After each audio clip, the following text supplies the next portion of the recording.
പത്തനംതിട്ട ഇലന്തൂർ നരബലി കേസിൽ പ്രതികളുടെ വിടുതൽ ഹർജി കോടതി തള്ളി. മുഹമ്മദ് ഷാഫി, ഭഗവത് സിംഗ്, ലൈല എന്നിവരുടെ ഹർജിയാണ് എറണാകുളം അഡീഷണൽ സെഷൻസ് കോടതി തള്ളിയത്. വിവരങ്ങളുമായി എസ് ശ്രീകാന്ത് ചേരുന്നുണ്ട്. ശ്രീകാന്ത്, ഏറെ വിവാദമായ ഒരു കേസാണിത്.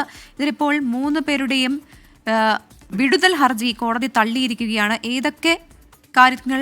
എന്തൊക്കെ കാര്യങ്ങളാണ് ഇതുമായി ബന്ധപ്പെട്ട് കോടതി പറഞ്ഞത്? വിവരങ്ങൾ എങ്ങനെയാണ്?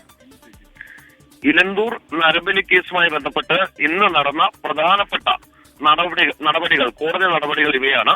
പ്രതികളുടെ വിടുതൽ ഹർജി ഇന്ന് കോടതി പരിഗണിച്ച് അതിന്മേൽ വിധി പറഞ്ഞു. പ്രതികളുടെ വിടുതൽ ഹർജി കോടതി തള്ളിയിട്ടുണ്ട്.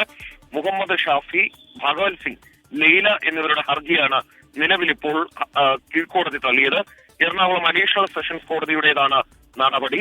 കേസിൽ ഇന്ന് കുറ്റപത്രം കൽപ്പിച്ചു.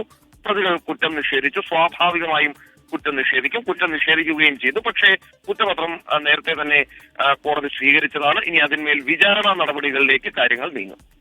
ശരി, വിചാരണ നടപടികളിലേക്ക് നീങ്ങുകയാണ് എന്നാണ് എസ് ശ്രീകാന്ത് നൽകുന്ന വിവരം.